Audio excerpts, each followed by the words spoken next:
on a eu l'explication sur le fait qu'il faut 10 personnes. Bon, on a compris d'où ça vient. J'ai été un peu surpris que ça soit dû à des fautes. Ah, Mais tu vois. Alors, ça veut dire que si c'est toi qui me poses la question, j'ai le droit d'y répondre tout de suite. Parce que moi, je j'ai pas fini. prévoyais de vous laisser Attends, j'ai pas parler. fini. Alors, vas-y. Vas-y. Mais ma question, c'est, et tu vas voir, tu vas quand même voir ça quand même d'une certaine logique. C'est pourquoi, lorsqu'on est moins de 10 personnes, la kedusha, quand même, de la prière, je veux dire, la montée de la prière quand elle est faite avec toute cette kavana et toute cette sincérité, elle n'a pas la même valeur qu'avec 10 personnes. J'ai souvent, parce que j'ai perdu mon dernier parent à 35 ans, mon papa, après ma maman, et j'ai souvent eu l'envie d'aller faire un kaddish tout seul sur sa tombe, et je ne pouvais pas parce que à cause de cette notion de 10 personnes, et j'avais toujours dans mon esprit, mais comment, si je vais sur la tombe de mon papa et que je fais avec toute ma force et toute ma sincérité, de toute mon âme, je fais ce kaddish pour lui. Pourquoi par rapport au fait simplement que je suis seul, ça n'a pas la même valeur qu'à 10? C'est une très très bonne question. Alors, pour pouvoir répondre à ta question, il faut malgré tout qu'on réponde. Oui, oui, M. Waknin, vous voulez… Parce que c'est la même question que je voudrais poser. On fait partie de petite communauté et donc on a du mal à avoir le minyan. Et donc on est tout le temps confronté à ce problème de personnes qui veulent faire le kaddish, etc. Et donc on est toujours, on peut pas le faire parce qu'on n'est pas 10. Et la deuxième question, c'est que on peut pas monter à la Torah, par exemple, aussi, alors que c'est très important de monter à la Torah, de faire le kaddish. Et ce minyan, comme on est une petite communauté, souvent on peut pas, on a l'impression de faire des prières à minima, quoi. Alors, ok. Monsieur Wapni, Monsieur Bijoui, regardez. La première des choses, avant tout, c'est déjà de savoir que, comme on l'a dit au tout début, la valeur d'une prière en minyan, si ce que vous faites dans la prière, je ne parle pas de faire le kaddish, ou je ne parle pas de faire la kedusha, je parle de faire en sorte que vous êtes, lorsque vous priez, puisqu'on a dit à Avodah Shebalev, on a expliqué que c'est le travail qui vient du cœur et qu'on doit se connecter à Dieu à travers la prière, comme on l'a expliqué la semaine dernière. Le but de la prière, c'est de se connecter à Dieu. Après, vous allez me dire, oui, mais je ne peux pas faire la Torah, je ne peux pas faire la kedusha, je ne peux pas faire le kaddish si je n'ai pas le minyan. Rappelez-vous malgré tout que le but de la prière n'est pas de faire la kedusha, n'est pas de faire un kaddish. Le but de la prière a été instituée pour se connecter à Dieu. Et cette connexion à Dieu, aussi bien la connexion que la demande de ce que nous sommes en train de faire, pour qu'elle soit acceptée par Dieu, c'est pas nécessairement quand on est 10. Même si vous êtes dans une synagogue et qu'il n'y a pas 10, alors à ce moment-là, cela a la même valeur que si vous étiez plus que 10. Donc si vous me parlez de la problématique de la Torah ou de la Kedusha, on va en parler maintenant. Mais si vous me dites, moi quand je fais ma prière, j'ai l'impression que ça ne sert à rien de venir dans une synagogue finalement s'il n'y a pas de minyan, on a compté 10, on a compté 12 dans les petites villes dans lesquelles nous pouvons être. Et finalement, il y en a qui ne viennent pas.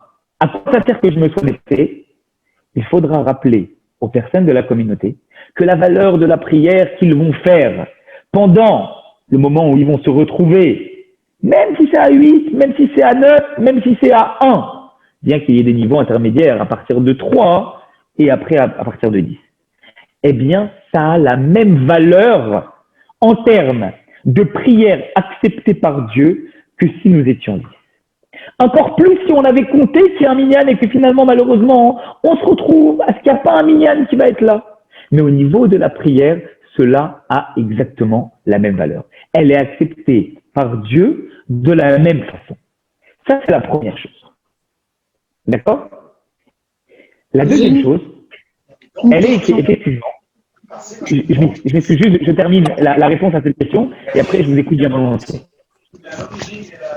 La deuxième partie de la question, c'est pourquoi finalement il y a des mitzvot qui nécessitent à ce qu'on soit 10 la Kedusha, la Torah, la Askara, comme on l'a dit, la Birkat Kohanim, elle nécessite qu'on soit 10, alors que finalement, on pourrait très bien le faire seul. Dites-vous que déjà, si on se base sur le sens simple,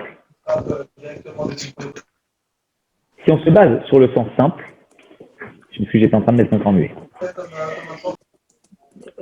Visiblement, on a encore du bruit derrière, mais c'est pas grave, on va continuer. D'après Saint on l'a expliqué.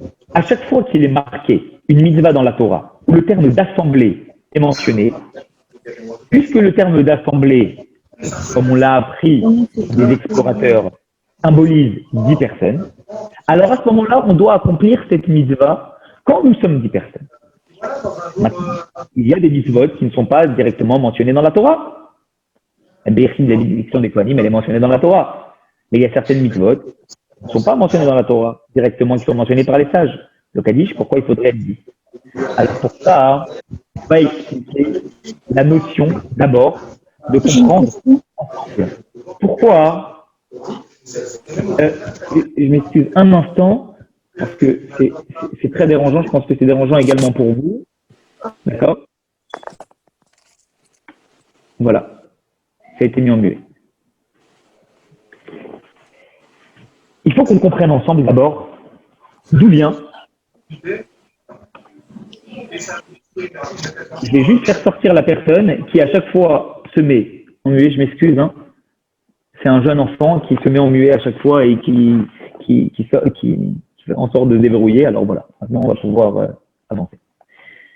La question principale, elle est de comprendre, c'est quoi cette histoire de prendre 10 personnes qui ont fauté, et c'est sur eux que repose le principe même d'être 10.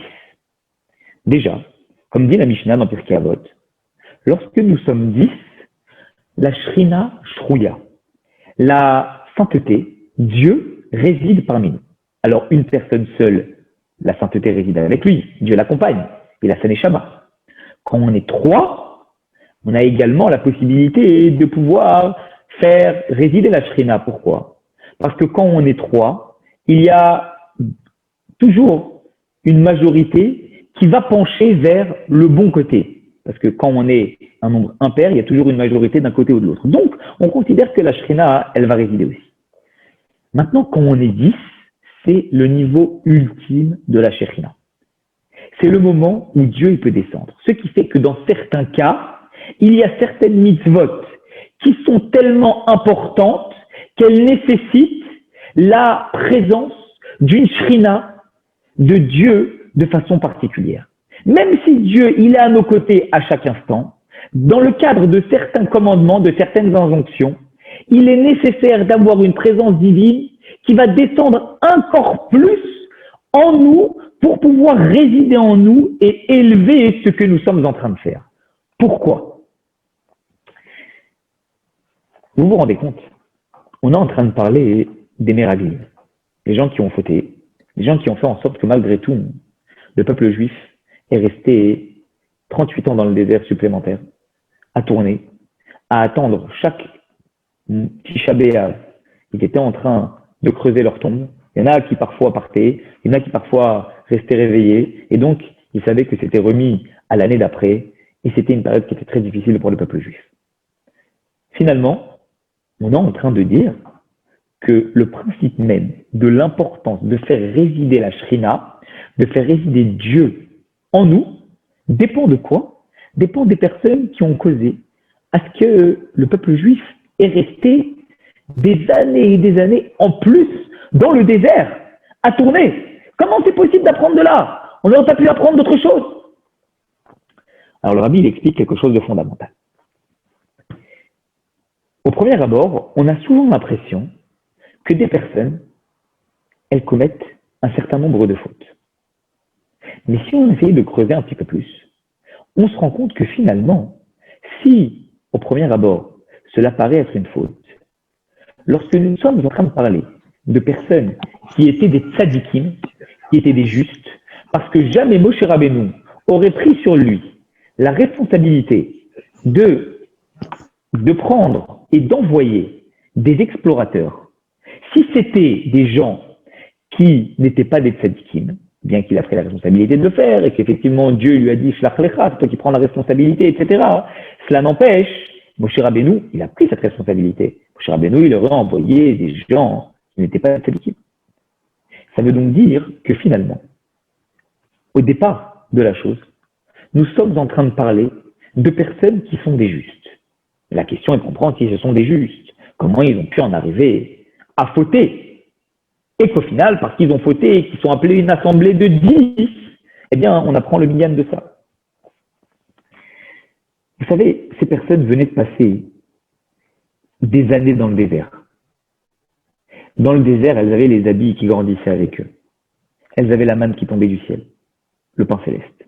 Ils avaient l'eau du puits de Myriam. Ils avaient la protection par cette bulle qui était constituée par cette nuée de feu, la nuit qui les protégeait, et ce grand nuage qui les protégeait la journée, qui les maintenait à une température ambiante et qui permettait aux bêtes de ne pas pouvoir leur causer de dégâts. Ils étaient dans un état d'esprit totalement connectés à Kadosh Baruch Hu, liés à Dieu, attachés à lui. Ils étudiaient la Torah toute la journée. Ces tzadikim-là, ils étaient investis que par ces tâches-là. Ils n'avaient rien d'autre à faire si ce n'est de pouvoir étudier la Torah que Dieu leur avait donnée. On leur a dit maintenant, vous allez rentrer dans le pays où coule le lait et le miel. Vous allez devoir, vous allez devoir pendant 6 ans travailler la terre. Et vous allez devoir labourer, vous allez devoir semer, vous allez devoir travailler la terre, et vous allez devoir vivre dans un monde où vous allez devoir transpirer, pas de l'étude de la Torah, mais transpirer d'un travail matériel. Qu'est-ce qu'ils ont dit, ces gens-là? Ils ont dit, mais non, quoi? On veut pas. Nous, ce qu'on veut, c'est rester dans cet état d'esprit où on peut être complètement connecté à Dieu sans avoir besoin de travailler dans le monde. On veut rester dans le désert. On ne veut pas aller dans une terre où on va devoir cultiver la terre, on va devoir s'investir dans le travail de la terre. On n'a pas envie de ça. Nous, ce qu'on veut, c'est rester attaché à Dieu, ne faire qu'un avec Dieu et être maintenu totalement et toujours dans l'étude de la Torah. Ce qui veut donc dire que l'intention initiale de ces gens-là, c'est une intention qui peut avoir un caractère positif. Parce que, à la base, ces gens-là, ce qu'ils voulaient, c'était quoi? C'était être connectés, être attaché à Dieu, ne jamais vouloir rompre le lien qu'on va avoir avec Dieu. Mais ce qu'ils ont oublié, c'est que c'est bien beau de vouloir être attaché à Dieu. C'est bien beau le sentiment de ratso, vouloir prendre un maximum de force au contact de Dieu. Mais ce que Dieu exige de nous, c'est le chouv. C'est que ces forces-là qu'on a pu investir dans les moments où on était complètement dans notre bulle, attachés à Dieu, alors ces forces-là, on va les prendre et on va les mettre dans le monde dans lequel nous vivons. Et si on n'est pas capable de faire ça, alors à ce moment-là, c'est considéré comme une faute. Ça n'a pas de valeur. Même si l'intention initiale, elle est positive, l'aboutissement de la chose, il n'est pas comme ce que Dieu il a envie. Parce que Dieu, il veut qu'on soit connecté à lui. Dieu, il veut qu'on soit attaché à lui. Mais Dieu, ce qu'il veut avant tout, et surtout au bout du compte, c'est qu'on puisse prendre toutes les forces de la connexion et l'attachement qu'on a eu avec lui et les faire descendre dans ce monde-là, dans le monde d'ici-bas. Voilà pourquoi, à l'origine, la raison pour laquelle nous sommes en train de parler d'une assemblée de 10 personnes qui est une assemblée au final qui est mauvaise, eh bien, on retient de cette idée-là. Pourquoi? Eh bien parce qu'à la base, leur intention, elle était positive. Et leur intention, elle manifestait quoi? Elle manifestait la connexion avec Dieu. Et de la même façon que la prière, c'est l'histoire de la connexion avec Akadosh Baruch Hu. Mais ce n'est pas la connexion dans le ciel, c'est la connexion sur terre. Alors de la même façon, les mitzvot qui sont directement liés avec une connexion de Dieu qui doit se faire sur terre, pas dans une salle où on est seul, mais dans une histoire où on est investi avec des gens, une histoire où on doit prendre la connexion de Dieu et la mettre dans ce monde-là, on répare entre guillemets cette faute qu'ils ont fait d'avoir accompli que la première partie de la connexion sans prendre cette connexion et la mettre dans ce monde-là, en faisant à notre tour un certain nombre de mitzvot où non seulement on va manifester la connexion avec Dieu, mais cette connexion, elle ne va pas rester dans les nuages, elle va être dans ce monde-là. Alors le Kaddish, la Torah, la Birkat Kohanim, la Tfila, ce sont des mitzvot qui montrent à quel point nous sommes connectés avec Dieu. La prière, c'est la connexion. Le Kaddish, c'est la grandeur de Dieu que nous sommes en train de manifester lorsque nous disons le Kaddish. Et en même temps, la Birkat Kohanim, c'est le moment où on reçoit cette bénédiction céleste de Dieu au Kohanim qui nous donne la bénédiction. Donc ce sont des moments de Kedusha qui sont intenses. Mais à chaque fois pour nous rappeler que dans les moments de Kedusha les plus intenses, ils ne valent pas si on n'est pas capable de prendre ce moment-là et de le matérialiser dans ce monde. Alors pour nous rappeler que dans les moments de Kedusha les plus importants, nous ne devons jamais oublier qu'on doit les mettre dans ce monde-là. On nous impose de devoir être 10, de devoir une assemblée de 10 personnes, comme pour dire qu'on est en train en même temps de réparer la faute qui a été commise à l'époque par ces gens-là, mais en même temps on est en train de nous souvenir et ne jamais oublier que c'est bien beau de prendre des forces, un maximum et se connecter avec Dieu, à condition qu'on prenne ces choses-là et qu'on les amène dans le monde ici-là. J'espère avoir répondu à votre question. Oui, monsieur Blum. Oui.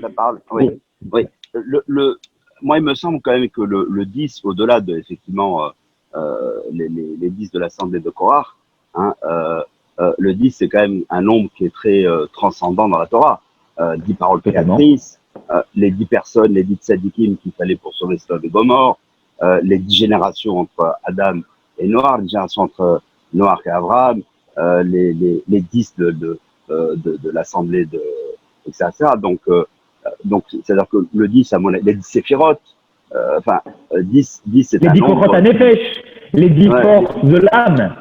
Voilà, les 10, le 10, au-delà de tout, il me semble qu'il a une valeur particulière, intrinsèque en lui-même.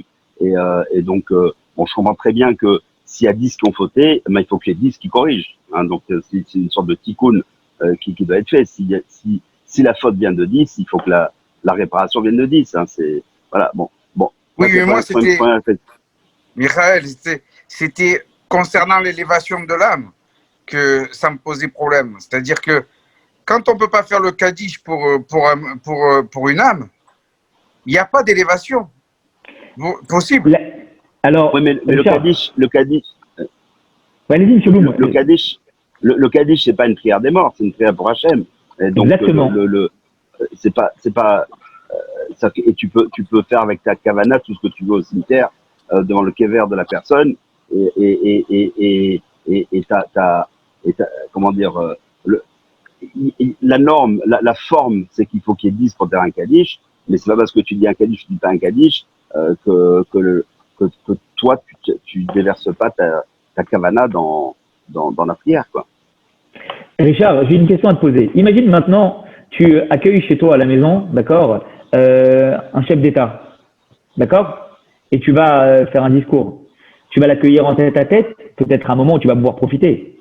Mais quand est-ce que tu manifestes le plus la grandeur de ce chef d'État? C'est Bérovam. À partir du moment où tu sais que tu peux le faire régner dans sa majestuosité. Et à partir du moment où on sait que le Kaddish, c'est une prière où on parle de la grandeur de Dieu, alors pour pouvoir dire une prière telle que la grandeur de Dieu, cette prière-là, à ce moment-là, c'est nécessaire de devoir être une assemblée de personnes. Parce qu'on ne manifeste pas de la même façon la grandeur de Dieu lorsqu'on est de façon individuelle que quand on est plusieurs. De la même façon au niveau de la tfila, les psuké des Imra, on est en train de louer Dieu. C'est pour ça qu'on a dit tout à l'heure que la valeur de la prière en minyan, elle n'a pas son pendant, elle n'a pas son commun. Pourquoi? Parce que justement, la prière aussi, elle est constituée à certains moments, pas simplement lorsqu'on demande nos besoins, mais elle est constituée de louanges. Et quand on est en train de louer Akadosh Baruch Hu, on peut le faire seul. Mais ça n'a pas son pendant quand on est un groupe de personnes et qu'on est ensemble. Et encore plus quand on est encore plus. Alors quand on est 10, c'est déjà une chose.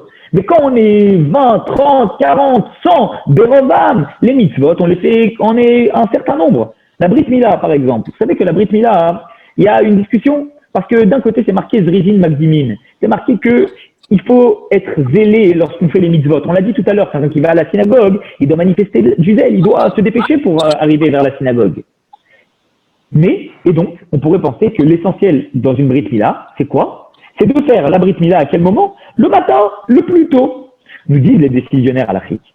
Si on a le choix entre faire la Brit Mila le matin au plus tôt, avec un minyan de 10 personnes, ou de faire ça une heure un peu plus reculée de la journée, avec 100 personnes, qu'est-ce que tu fais? Tu le fais quand il y a 100 personnes. Pourquoi? Parce que le zèle, il est très important. Tu peux prier seul chez toi, à la maison, et être concentré. Et ça a une valeur.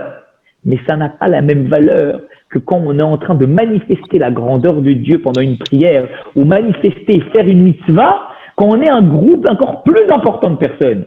C'est pour ça, on ne fait pas de la communication quand on sort des affiches ou quand on fait des événements, parce qu'on a envie d'être en nombre et parce qu'on a envie de publier sur Facebook ou sur WhatsApp, qu'on a été 200, qu'on a été 500, etc., etc. Pas du tout. La raison pour laquelle on communique autant, c'est parce qu'on est investi par une tâche qui est Avodat HaKodesh, le travail saint, le travail du bon Dieu. Et on serait vraiment incompétent si on n'était pas capable de rassembler un maximum de personnes autour d'Akadosh Baruch Hu. Parce que quand on fait une mitzvah, une fête dans une soukha, ou quand on fait une bar mitzvah, ou quand on fait, etc., on rassemble un maximum de personnes parce qu'on a envie d'avoir du monde. Mais quand on est au service de Dieu et qu'on fait des choses pour Akadosh Baruch Hu, on se doit de réunir un maximum de personnes. On se doit de le faire en nombre parce que c'est comme ça qu'on est en train de montrer à quel point on est attaché à Dieu. On ne fait pas juste ça comme ça. On fait ça parce qu'on veut montrer à Dieu à quel point on a investi par ce qu'il nous donne et rassembler un maximum de personnes pour que son honneur il soit de façon exponentielle augmenté. Ah oui. Je voulais réagir. Ok, je suis obligé de vous laisser. Je vous souhaite une bonne soirée. Il y a la deuxième mi-temps de l'OM, alors c'est ma deuxième religion, donc j'y vais. Oui, Rabbi, si je fais ma prière seule, je suis connecté avec Dieu, mais je ne peux pas espérer faire descendre le fruit de cette prière sur terre, enfin sur ma vie ou sur. Est-ce que ça va dans ce sens-là? Pas vraiment. En fait, si vous êtes seul, il faut une concentration intense et extrême pour réussir à faire en sorte que votre prière elle soit connectée. Pourquoi? Comme on l'a dit, c'est un travail du cœur. Ça veut dire qu'il faut, c'est un travail pour pouvoir faire en sorte que cette prière, elle puisse passer le différent cheminement pour arriver jusqu'à Kadosh Baruch Hu. Il faut que la prière, elle soit brillante. Et pour qu'elle soit brillante, il faut vraiment que vous soyez concentrés au maximum. Mais par contre, à partir du moment où vous êtes dans une synagogue, même seul, vous êtes dans la maison de Dieu, ou si vous êtes un minyan de 10 personnes rassemblées, eh bien, même si votre concentration, elle est par à coup, par-ci, par-là, parce qu'il faut malgré tout se concentrer, parce qu'on a un devoir pour respecter la mitzvah de la Torah, de se concentrer un minimum pendant la prière et pas faire ça de façon machinale, eh bien, même si vous n'avez pas été concentré à 100% et que vous n'avez pas transpiré pendant la prière, eh bien, la prière, elle va quand même monter, parce que vous êtes un minyan qui est rassemblé. Merci. J'ai deux autres questions. Vous êtes rassuré, M. Waklin? Pardon? Vous êtes rassuré, M. Waklin? Pas tout à fait. Bon, Voilà. on va faire ce qu'on peut. Monsieur Waklin, mais je précise quand même, c'est important. Oui. Si on est en cas de force majeure, en vrai cas de force majeure. C'est Alors voilà, si c'est un cas de force majeure et qu'habituellement vous avez l'habitude, au moins, renseignez-vous le minyan le plus proche à quelle heure il prie et priez à la même heure. Ça a également la valeur quand c'est un cas de force majeure, l'Admour Azaken, il a dit. Ok, donc, merci. Faire ça.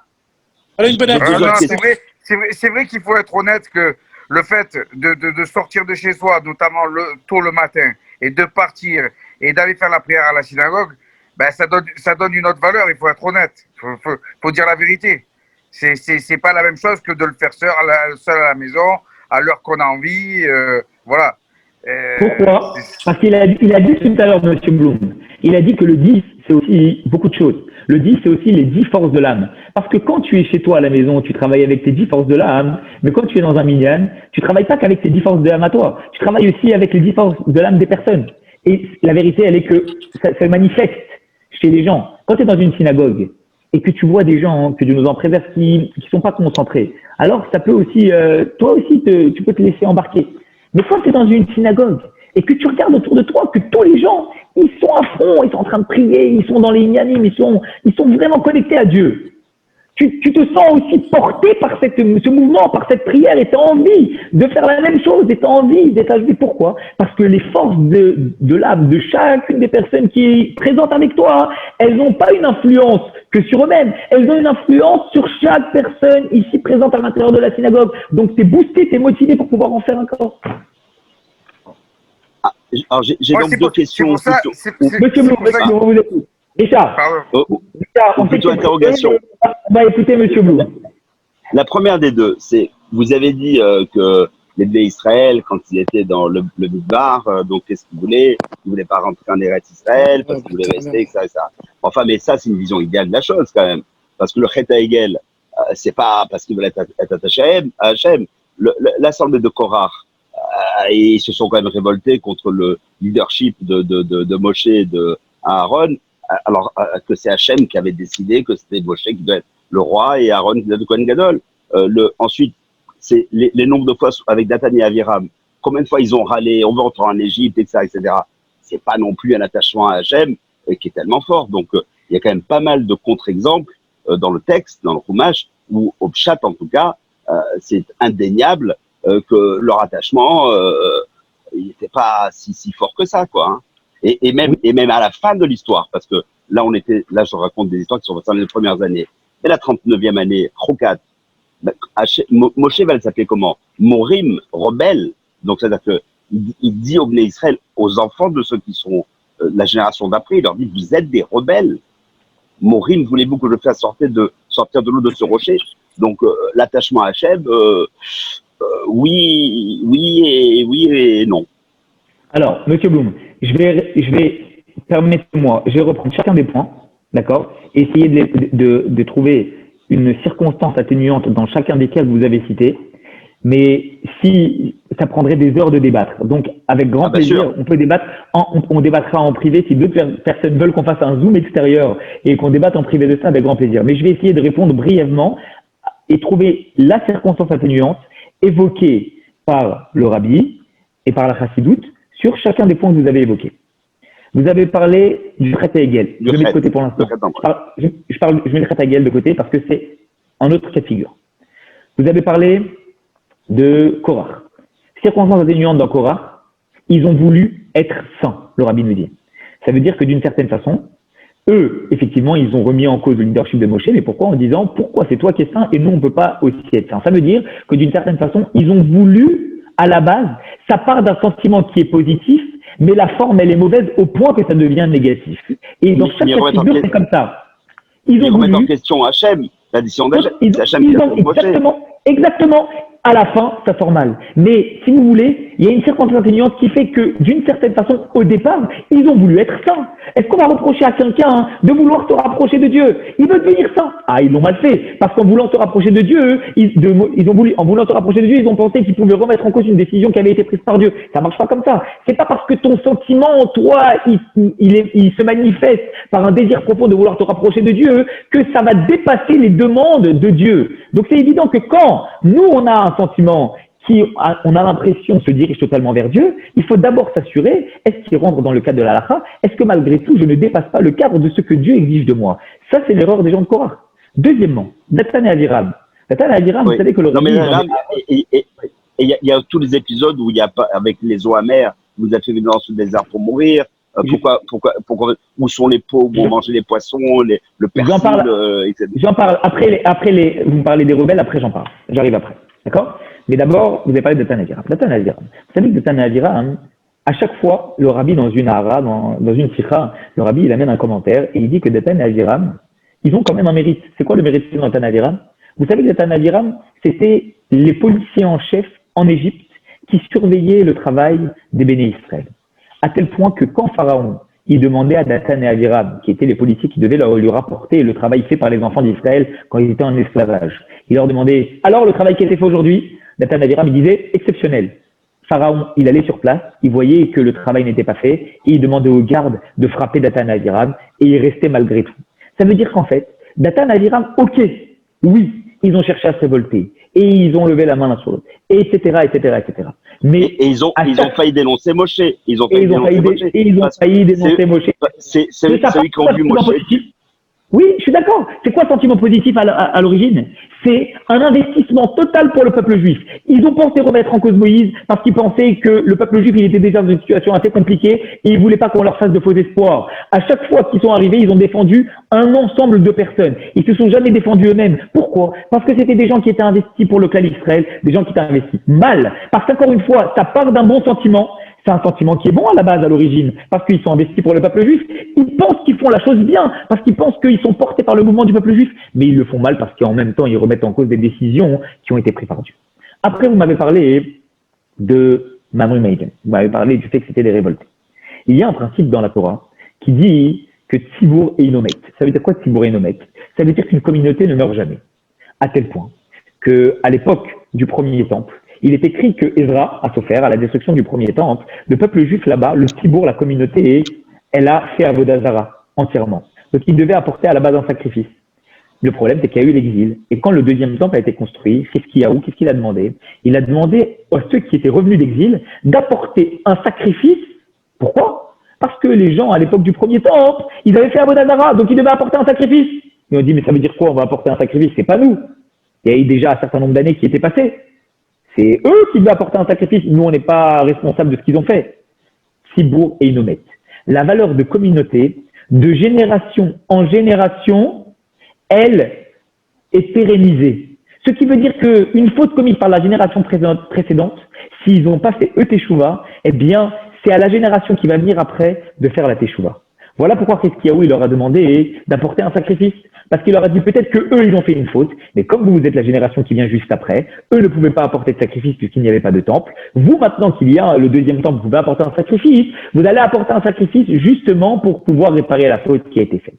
Maintenant, j'en reviens, grâce à cet exemple-là, sur le Mamri Maïten. Quand Moshe Rabbeinu il est en train de leur dire qu'ils sont en train de se révolter, il leur dit deux choses. Pourquoi vous êtes en train de vous révolter? C'est pas nous, c'est la génération d'avant. Quel rapport vous dites à nous? Et nous, on n'a rien fait. Non.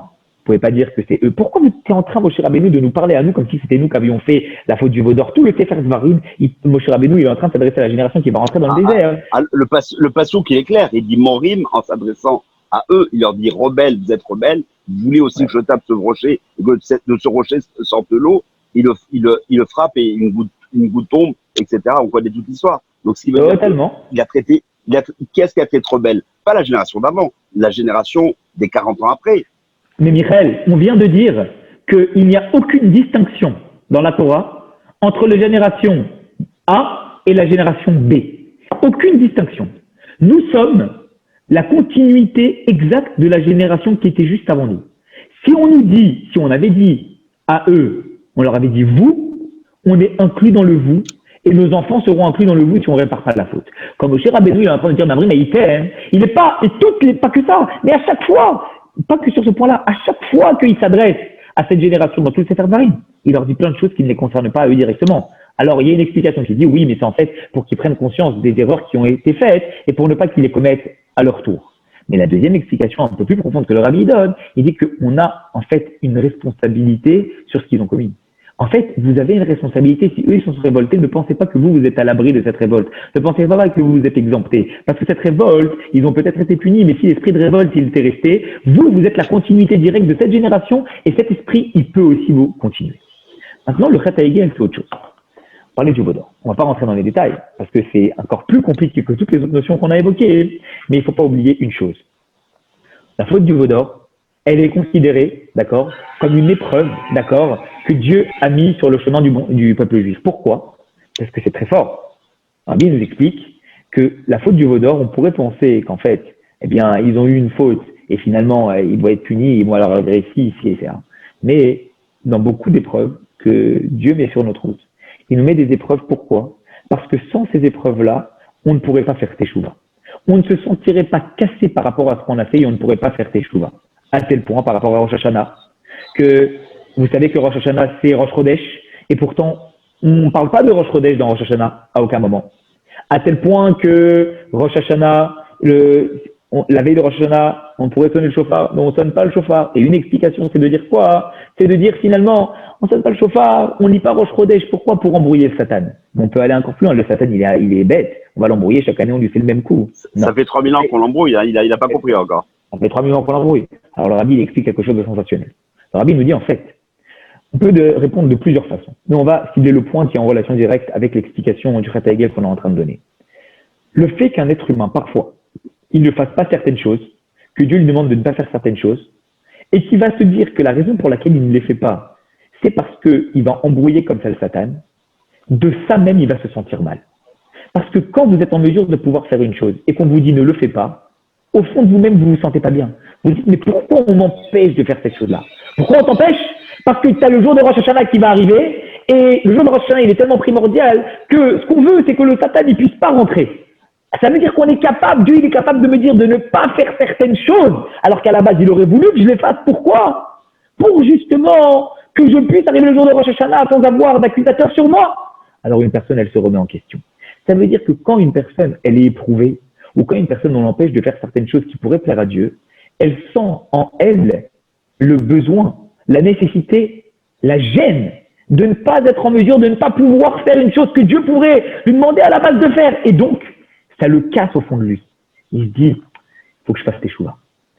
La faute du veau d'or, une des explications sur la faute du veau d'or, c'est que c'est une épreuve qui a été donnée par le bon Dieu. Pourquoi? Parce qu'il était nécessaire, même s'ils avaient atteint le sujet de Tzadikim, qu'ils puissent arriver au sujet de Baal Teshuva, qu'ils puissent fauter pour pouvoir par la suite atteindre le niveau de quelqu'un qui a fait Teshuva. Parce que la place de celui qui fait Teshuva est encore plus haute que celle du Tzadik. Ça, c'est une explication. Mais n'empêche que c'est pas à cause de ça qu'ils ne sont pas rentrés en Israël. Ils sont rentrés en Israël à cause des Miraglim. Donc, c'est bien beau de dire que c'est le Chet Hegel qui va réclamer un petit coup, une teshuva sur, mais la teshuva qu'il devait faire aussi, c'était sur les Miraglim. Parce que le texte nous dit, c'est à cause de cette génération-là, il fait bien la différence. Le texte fait la différence entre cette génération des enfants et la génération des parents et la génération des enfants d'après, même si, il y a le peuple, il a une continuité. Mais ce que je veux dire, c'est que le Hachem va les condamner à une errance dans le désert de 40 ans, enfin de 38 ans supplémentaires, non pas à cause du Chet, à Hegel, mais à cause de la faute de Miraglim. Totalement. Et c'est pour ça. Et c'est pour ça. Pour compléter la question aussi, pour me répondre aussi, pourquoi Moïse envoie des explorateurs? Puisque de toute manière, il y avait la promesse qu'on devait aller dans cette terre-là et que de toute manière, on n'avait pas d'autre choix que d'aller là-bas. Donc pourquoi prendre cette décision d'envoyer des explorateurs? Parce que moi je comprends. Moi j'ai l'explication. Mais j'attends d'abord celle de David. Alors, déjà, pour resituer les choses dans leur contexte, il ne faut pas oublier que c'est pas Moïse qui a dit tiens, je vais envoyer des explorateurs. C'est eux qui ont manifesté l'envie de vouloir aller voir la terre. Et Moshe Rabbeinu, il a demandé à Dieu va envoyer des explorateurs. Et qu'est-ce qu'ils ont répondu? Il a répondu Shlach lecha. Tu envoies, c'est toi qui vas envoyer. Ça veut dire que tu prends la responsabilité. Ce qui veut donc dire que finalement, c'est pas Moïse qui lui a dit allez, moi je veux envoyer des explorateurs. Donc oui, Moshe Rabbeinu, il a une certaine forme de responsabilité dans cet épisode-là. Maintenant, la raison pour laquelle il a demandé aussi d'envoyer des explorateurs, le Rabbi, il explique dans une sikha, c'est parce qu'en fait, il faut savoir que le peuple juif, il était en direction de la terre d'Israël. Et comme il était en direction de la terre d'Israël et qu'ils étaient dans cette bulle qui était le désert, encore une fois, comme on a dit, alors, Moshe Rabbeinu, il a pensé que ça serait une bonne chose qu'ils aillent là-bas. Pourquoi ça serait une bonne chose qu'ils aillent là-bas? Pour qu'ils puissent se rendre compte effectivement des bienfaits que Dieu allait leur donner, pour qu'ils en soient encore plus gratifiants vis-à-vis de Dieu. Mais le problème, c'est qu'effectivement, il y a eu des torts qui ont été causés. Finalement, ça n'a pas tourné comme ça aurait dû tourner. Mais à la base, l'intention elle était positive. Et Moshe Rabbeinu, il a assumé aussi une part de responsabilité dans ce qui s'est passé. Parce que finalement, ça a mal tourné. Même si l'intention, à la base, elle était bonne, ça a mal tourné. Michael, vous vouliez donner une explication? Oui, alors c'est une explication qui est très intéressante, que j'ai trouvé très intéressante, qui n'est pas de moi bien sûr, dans la paracha d'Evarim, du Sefer d'Evarim. Donc, parce que d'Evarim, on sait tous que c'est Mishneh Torah, c'est la répétition de ce qui s'est passé dans les 4 premiers livres, enfin dans les 3 précédents, puisque Bereshit, pas tellement, mais en tout cas depuis l'histoire de Shemot, Vaikra et Bamidbar, donc d'Evarim va recompiler tous ces 3 séparim. Et dans la paracha, dans cette paracha, quand Moshe raconte l'histoire, il va mettre en parallèle, puisque dans le narratif, les 2 histoires vont se suivre, il va mettre en parallèle ensuite les juges intermédiaires, et juste après, il va parler des Miraglim. Donc le commentateur que j'ai lu dit la chose suivante. Il dit, lorsque Moshe, sur le conseil de Yitro, a dit au peuple, je vais nommer des juges intermédiaires pour traiter de vos affaires, d'accord, et ne s'adresseront à moi que les cas les plus graves, d'accord, le peuple a accepté. Il a accepté de bonne grâce, alors qu'a priori, ce qu'il cherchait aussi, c'est Hachem à travers Moshe. C'est comme si je disais à Chassid Lubavitch, tu sais quoi, tu vas pas voir le rabbi, mais tu vas aller voir son secrétaire, et si celui qui a le cas le plus grave, il va aller il va aller voir que lui va voir le rabbi. Bah, les Chassidim vont dire non, mais ça veut dire quoi ça? Non, moi je suis venu pour voir le rabbi. parce qu'à travers le rabbi, je vois la chaise. D'accord? Et c'est pas son secrétaire ou le secrétaire du secrétaire. Donc, les Bnei Israël ont accepté de bonne grâce, donc les juges intermédiaires, et ils se coupaient comme ça de Moshe. Quand les Bnei Israël ont demandé à Moshe, on veut envoyer des explorateurs, le texte dit dans Devarim, et la chose parut bonne aux yeux de Moshe. Pourquoi? Parce qu'il s'est dit, bon, eux, ils ont accepté, c'est la monnaie de la pièce. Je me dois aussi d'accepter leur requête. Puisqu'ils ont accepté de bonne grâce ma requête, j'accepte la requête. Parce que lui, il était quasiment persuadé que jamais ils allaient remettre en question cette histoire.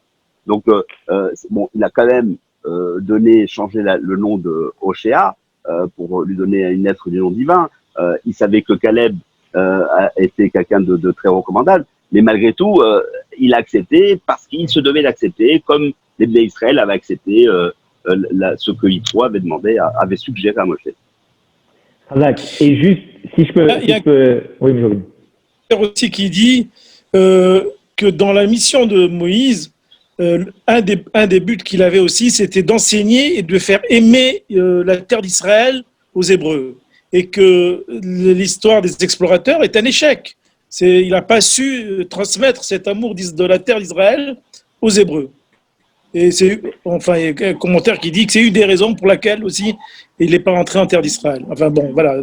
On verra. Alors ça c'est les deux questions. Après, j'ai la deuxième qui va être un peu plus, délicate. Michael, je me permets juste de vous dire, il y a des gens qui me demandent, voilà, est-ce qu'elles sont liées au sujet ou pas? Parce que j'ai des gens derrière qui me disent, est-ce que c'est lié au sujet ou pas? Juste pour savoir. Alors, on est sorti du sujet là. Oui. Ah oui, là c'est le sujet. D'accord. Le sujet. Okay. Vous avez dit tout à l'heure que donc quand on fait la Nida, la Chazara, et on était minyan, c'est lié au sujet, on était minyan, il y en a un qui sort, vous avez dit on ne dit pas le Kaddish. Or, le Kaddish Tit Kabal, il y a deux minagim. Minag Sefarad, on ne dit pas le Kaddish Tit Kabal. Minag Ashkenaz et Chabad, le vôtre, on dit le Kaddish. Je dis ça parce que dans notre synagogue, on était 10, c'était la semaine dernière, on était 10, on a fait la Chazara, quelqu'un est parti à la fin de la Chazara, d'accord, après la Birkat Kohanim, après la Chazara, et donc Chai Shimon, il a dit le Tit Kabal, parce que il est Chabad, et sur le Chabad, on dit Tit Kabal. Donc, ce que vous avez dit, il y a des exceptions. Alors, je vais vous répondre clairement. La raison, elle est comme ça. Il y a des Kaddishim, d'accord. À certains moments, vous étiez à quelle prière vous étiez en train de faire? Shacharit. Vous étiez en train de faire Shacharit. Et qu'est-ce qui s'est passé? Vous dites que il a Birkat Kohanim, ça peut pas être après-midi. Oui, Birkat Kohanim, je pense. Excusez-moi. Oui, évidemment, Birkat Kohanim. Et il a fait donc le Kaddish Tit Kabal du matin, alors que vous n'étiez pas minyan. Voilà. D'accord. Bon. Je l'ai interpellé là-dessus, hein, parce que comme j'étais surpris, dans le jardin de Tanchum là-dessus, et Tanchum m'a dit non, on peut. J'ai regardé sur Halacha Yomit du site pardon? Méfiant.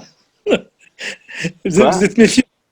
Vous contrôlez tout. Non, mais j'ai vérifié. Donc, je suis allé sur c'est le site du fils de Rav Yitzhak. Donc, il y a Kout Yosef, hein, il y a Rav Ovadia, et donc, et là, il dit clairement, il y a deux minagim. Un minag qui dit, pour les minag séfarades, on ne dit pas Kaddish Kabal, pour les minag ashkenaz, on dit Kaddish Kabal. Et donc, j'en ai parlé à la fin de l'office à Tanchum et à Chai, et ils m'ont dit, nous, on fait comme ça. Intéressant. Voilà. Donc ça, c'était pile poil dans le sujet. Alors, mais la question, malgré tout, c'est le Rambam, il dit, on ne dit pas. D'accord? Alors, c'est une question que j'ai posée hier hier ou avant-hier, je ne sais plus. Peut-être M. Wakin me rafraîchira la mémoire. Mais comment se fait-il? Bon, je sais très bien, on a dit déjà au début de la série de cours que toutes les halachot ne sont pas comme le Rambam. Mais néanmoins, là, quand vous présentez la chose, sans prendre nécessairement la précaution de dire attention, ça n'est pas la halacha, d'accord? Les gens qui sont dans l'auditoire et qui ont une connaissance précise ou pas précise des halachot, ils vont dire c'est comme ça qu'on fait. Et ça, c'est les mettre sur la mauvaise voie. Parce qu'aussi bien le Shulchan Aruch de Yosef Karo ou le Shulchan Aruch Harav de Chabad, parfois il contredit le Rambam. Donc on étudie ici des halachot qui sont pas les halachot qu'aujourd'hui on met en place, qu'aujourd'hui on exécute, aussi bien chez les séfarades que chez les ashkénazim, que chez les Chabad, etc., etc. Donc je trouve que c'est presque un peu dangereux. Alors, Monsieur Blum, si je peux me permettre, je vais quand même vous montrer, parce que là, vous m'avez interpellé sur l'histoire du Kaddish, mais je vous promets que je vais vérifier, d'accord, cette chose-là. Et vous remarquerez que dans tous mes slides, d'accord, je cite à chaque fois, là, je vous l'ai fait défiler, vous allez voir, le Shulchan Aruch. Ce qui veut donc dire que même quand j'évoque ce que Rambam dit, je donne à chaque fois ce que le Shulchan Aruch dit, ou ce que l'Admor HaZaken dit. Vous voyez, si je cite l'Admor HaZaken pour dire exactement ce qu'il est en train de dire, etc., etc. Donc, ça veut dire que, bien évidemment, je suis tout à fait d'accord avec vous. Si une personne, elle prend la chose qui est évoquée directement comme la halakha, ça peut poser problème. Voilà pourquoi, même si on étudie le Rambam, c'est important de rappeler à chaque fois ce que le Shulchan Aruch dit. Et quand tout à l'heure, je vous ai dit que les poskim, les différents décisionnaires, disent que pendant qu'on fait la Hamida, eh bien, on peut finir s'il y a quelqu'un qui sort, et qu'après il y a quelqu'un qui sort, on doit s'arrêter pour le Kaddish qui vient avant. C'est parce que pour avoir parcouru un certain nombre de décisionnaires, j'en ai conclu que la majorité des décisionnaires disaient que on ne fait pas le Kaddish quand ça arrive, là, quand il y a quelqu'un qui est sorti. Pour la Hamida, oui, mais pas pour le Kaddish qui va suivre. C'est pour ça que je vous ai dit intéressant, et je vous ai dit que je vais vérifier. Parce que justement, j'essaye de faire en sorte, à chaque fois, pas simplement de citer ce que Maïmonide dit, mais également d'amener la halakha pour que les gens aient la perception exacte de l'application de la loi dont il est question. D'accord. Non mais ma remarque a été générale, c'est que oui, malgré tout, il y a pas mal de cas quand même de halachot où aussi bien Rabbi Yosef Karo que l'Alter Rebbe ne vont pas dans le même sens que le Rambam, même si la majorité des cas et la majorité des halachot du Rambam sont suivis. Mais malgré tout, il y en a quelques-unes qui ne le sont pas. Et on peut se poser la question pourquoi. Parce que le fait est que une halakha, c'est en général, c'est oui-non. C'est pas peut-être avec des degrés de gris ou de ce qu'on veut. C'est oui ou non. Comment se fait-il dans ce cas-là que le Rambam ait dit oui et que les décisionnaires ultérieurs, 3 4 siècles plus tard, vont dire non? Parce que déjà, vous le voyez déjà dans la Gemara. Dans la Gemara, il y a oui et il y a non à chaque fois. Pourquoi? Parce que c'est basé sur des preuves qui sont différentes. Donc, c'est pas la automatiquement. Mais si, parce que ça donne à la si, quand vous avez Bet Shammai et Bet Hillel, les deux se battent sur des versets différents, Monsieur Blum. Et les deux, ils ont sur qui reposer. Après, on va dans l'un ou on va dans l'autre. C'est une autre histoire. Mais ce que je veux vous dire, mais vous voyez bien, parce que c'est comme ça. La Torah, elle est comme ça. Ça ne veut pas dire que l'un est faux et l'autre est faux. On sait qu'il y a Shivim Panim la Torah. Mais Shivim Panim la Torah, quand il s'agit de choses qui ne sont pas simplement binaires, parce que quand par exemple je prends Hanouka, alors Hanouka, Shammai dit on commence par 8 lumières, et on décroît, il dit on commence par une lumière, et on l'augmente. Bon, mais c'est quelque part il y a la même idée, mais là je dis oui, non, c'est radical. C'est oui, c'est radical, non. C'est radical dans l'application au cas, mais ça, les deux, que ce soit oui et que ce soit non, ça repose sur des preuves, sur des enseignements, et comme le rabbi nous rappelle à chaque fois, quand on a l'un qui dit oui et l'autre qui dit non, ou l'un qui dit que l'histoire elle est comme ça et l'autre qui dit que l'histoire elle est différemment, alors l'histoire de toutes les façons elle a été que dans un cas, elle n'a pas été double. C'est qu'en fait sur l'un, c'est exactement comment ça s'est passé, et sur l'autre, il y a un enseignement à tirer, d'accord, pour nous, pour la vie de tous les jours, d'essayer de voir la façon également qui est différente. Alors Rambam, des fois, il repose, il donne un avis qui est d'une certaine façon. Vous avez deux décisionnaires qui donnent un avis différent. Oui, c'est très important de savoir comment on doit appliquer la chose aujourd'hui, mais je vous rappelle que Rambam reste la source, le premier qui a compilé les Sfarim, et quand on cherche à savoir la raison pour laquelle, comment ces lois elles ont abouti, comment elles ont été réparties, etc., c'est Rambam qui a fait ce travail majeur à l'origine, et ça nous permet d'avoir l'origine pour pouvoir après par la suite développer. Ça n'empêche qu'une personne qui étudie Rambam, il ne doit pas pour autant dire c'est bon, j'ai étudié tout le Shulchan Aruch. Non, il étudie Rambam, il étudie aussi le Shulchan Aruch. C'est évident. C'est le sous-titre de secours, hein. Toute la Torah en 3 ans. Exactement. Donc il faut. Mais toute la Torah, mais il y a des choses qui sont pas la Torah d'aujourd'hui. Michael, mais qui vous dit qu'au bout de 3 ans, on va pas continuer sur le Shulchan Aruch? Peut-être qu'on va continuer sur le Shulchan Aruch, en vrai. Ah, voilà. Ah, oui. Peut-être qu'on va continuer. Et voilà. Et si je veux, dans 6 ans, après, voilà, on connaîtra toute la Torah, toute la halakha et tout. Et le Tanya et tout le reste. Et Bezrat Hashem. Bon, En tout voilà, cas, c'est tout. en tout cas, une bonne et douce année pour tout le monde. Beaucoup de brachot pour Alors, Merci beaucoup. Le sujet d'hier, c'était les brachot à Shachar. Hein, est-ce que, selon le Rambam, on ne les dit que si on a la jouissance de la bracha sur quoi elle porte, par exemple aller aux toilettes ou mettre des chaussures, etc. Et le Shulchan Aruch, les deux Shulchan Aruch qu'on connaît, enfin les plus classiques, c'est-à-dire celui de Yosef Karo et celui de Alter Rebbe, disent non, on dit les brachot quoi qu'il en soit. Et plus que ça, le Harizal, au nom de la Kabbale, il dit on les dit quand même. Et pourtant, la Kabbale, c'est minute la Torah, c'est la profondeur de la Torah. Donc, dans ce cas-là, comment comprendre que le Rambam, 3 siècles avant, il a dit non? C'est une erreur? C'est quoi? Non, c'est pas une erreur. Ça veut dire tout simplement que Rambam il considère que s'il y a un besoin que Dieu remplit directement, physiologiquement parlant, on doit dire la bénédiction. Et Rambam, il essaye de se fier à l'explication alchimique de la chose, l'application claire. Quand je regarde avec mes yeux, est-ce qu'une personne, elle voit, si elle voit, elle va dire la bénédiction de Pokachébrim, et si elle voit pas, alors pourquoi elle dirait Pokachébrim? Maintenant, la raison, la plus de la Torah te dit que Pokachébrim, c'est pas simplement voir avec les yeux, mais c'est aussi avoir la vision, avoir la perception des choses. Et quand on dit Pokachébrim, on est aussi en train de parler de la perception qu'on a. Mais malgré tout, vous voyez bien que malgré tout ça, il y a certains cas ou que ce soit Rambam, ou que ce soit même les décisionnaires actuels et contemporains, ils considèrent que quand on n'a pas le besoin, on ne dit pas. Exemple, vous prenez le cas de Yom Kippour. Yom Kippour, on ne fait pas chez Asali Kol Sorki, qui nous a donné tous nos besoins. Pourquoi? Parce que Yom Kippour, eh bien, on n'a pas tous les besoins qui peuvent être remplis dans la mesure où on est quand même dans une situation de gêne. Donc, vous voyez bien qu'il y a aussi des situations qui sont intermédiaires. Oui, mais ça, c'est pour tout le monde. Tandis que là, ce que dit Rabban, c'est si toi, personnellement, t'as pas eu le bénéfice, genre, de ça, tu le dis pas. Mais ça, c'est de ton autorité. Ce qui veut dire que, par exemple, vous faites des barres d'achat, même si vous n'êtes pas allé aux toilettes, j'imagine que oui. Bien sûr. Donc, bon, et ça, c'est en opposition par le Rambam. Bon, bah, c'est pas grave. On va pas finir le dernier cours de l'année sur une confrontation. En tout cas. C'est un partage. C'est jamais une confrontation, c'est toujours un partage. En tout cas, merci beaucoup pour cette belle soirée. Et Monsieur Blum, avec plaisir. C'est toujours un bonheur de partager ces moments avec vous. Et on se retrouve en 5780 Bezrat Hashem. N'oubliez pas, il y a les rediffusions pour demain et après-demain, mais pour le prochain live en 5781, en vous souhaitant une magnifique année matérielle et spirituelle. Alors, Shana Tova ou Metuka, et que cette année, le din soit très léger pour tout le monde et qu'on soit tous inscrits largement dans...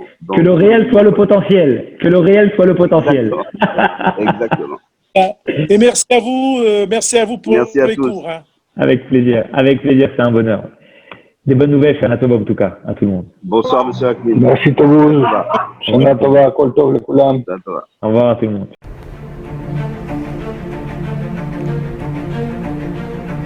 Et si connaître toute la Torah était possible, plongez-vous dans les joyaux de la Torah. Étude du Rambam, le Maïmonide, cours de qualité par des rabbins francophones aux 4 coins du globe.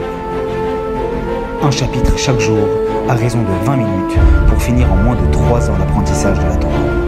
Relevez le challenge, tous les soirs en direct à 20h30 ou 21h30 heure israélienne. Nos cours sont accessibles à tout moment, YouTube, Facebook et sur notre site torah24.com.